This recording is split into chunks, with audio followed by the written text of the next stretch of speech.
What is up guys, Deadset here. We'll talk of said dungeons once more, of course with the adornments of mastery. Let's go over the wizards and the burning problem they have. The clue for the Veer Dungeon is straightforward, almost to a fault. It spells out not only the waypoint that you have to take, but also the zone transition you have to look for. Intended or not, this makes it among the easiest ones to find. As for the Veer challenge itself, I felt it was on point with monster density and dungeon length. When properly geared, you get to taste the stacking might of the Archon mechanic, but have to remain alert about movement and not just slack around.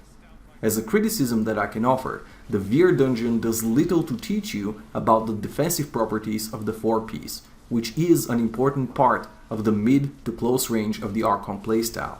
The abundant but harmless Fallen that infest the prison layout offer little resistance, and unlike a proper GR situation, you are free to decimate them with whatever skill and at whatever range you like. The secondary challenges are also quite generic and identical. You will reach the 100 stacks without a thought as you complete the Archon form kills and the dungeon clear as a whole. At least one of the tasks could be more creative, taking advantage of the combustion rune upon activating Archon, trying to overlap Archon stacks with the Swami, or just something else of the set specific nature.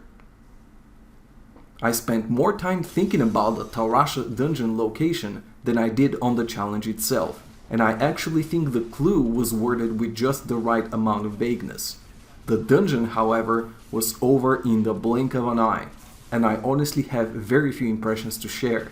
The objective to keep up the Terraria stacks is good and educational, but should be at least twice as long to be considered a challenge. I have shared my opinion of selective damage objectives before, and it hasn't changed for the no exorcist hits task here. It's arbitrary and hardly a consideration with proper gear. It could at least be poison or physical damage related, as that would teach you the two elemental weaknesses that the Terraria set does not protect you against. My favorite of the four, the Veer Dungeon, is a fun little oddity whose clue should probably point you eastward instead of northward, although it's a perspective issue and not that big of a deal anyway. As a minor but important note, I thought that the dungeon length and difficulty were at a very good place. As for the tasks, the first of the special objectives elegantly teaches you half the skill set through the combination of slow time and energy twister with Ranslor's Folly. This leaves plenty of space for a creative secondary objective, and the dungeon delivers with an exotic knowledge check. I'll admit I find the Wave of Force requirement very amusing, but it weighs the scales of the said dungeon towards a puzzle rather than a teaching tool. So unless future item synergies are planned, this skill will never be included in an actual Veer setup. I'm completely cool with the idea, but I think the design team should pick a side and either go full meta or run wild with the challenges. By far the most annoying dungeon wizards have to deal with, the Firebird said dungeon assaults you on several levels. First, it presents you with a 45 burning enemies task. That seems logical, if a little generic, but that's only on the surface. In reality, it's a nightmarish scenario of aggroing monsters in a tight little cave, hoping to connect several packs of amputators to string a single fire skill through them all at once. As you teleport frantically left and right, the hedgehogs skitter around, clumping together into indiscernible tiny hordes, the furthest monsters often losing interest and just wandering backwards. And doing that objective was the easy part. Overcoming the massive cold damage from the monsters is a simple knowledge check for a cubed or worn Talisman of Aranok, but turns the second task, which is dying to the monsters to trigger your second life, into an absurd gear tuning session.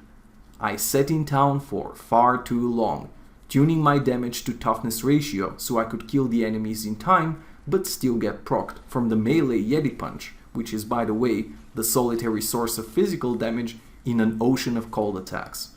For those curious, it's about 1.5 mil sheet DPS to 7 million toughness. Then I realized that the Firebird meteor does not deal enough damage to outright kill the monsters, and I have to whittle them down before dying for the finishing blow. Then seeing monsters get hit by the meteor, trigger Firebird, and in burning not count towards the objective was just the finishing touch to the experience. There is a single word that describes the awkward dance of aggro, hurting monsters to the correct degree and then awkwardly waiting at the mercy of a one-shot punch from the Yeti. The word is unfun. If the meteor requirement has to stay, a simple adjustment to hitting instead of killing would make it far more bearable. And that's it for my impressions of the Wizard set dungeons. While my Firebird impressions leave us off on a sour note, don't let that mislead you into thinking that I don't enjoy set dungeons. Quite the contrary, they can be a great branch of the gameplay and can grow into a self-contained side activity like the weekly Hearthstone challenges, the Tavern Brawls. Fixing some of the objectives of questionable quality will not only make them more enjoyable, but can give them a more definite direction towards teaching or challenging. I hope you enjoyed the video and look forward to the set dungeon reviews of the remaining 2 classes, coming very soon. Talk to me on Twitter and Facebook that are linked below, and I'll see you guys next time.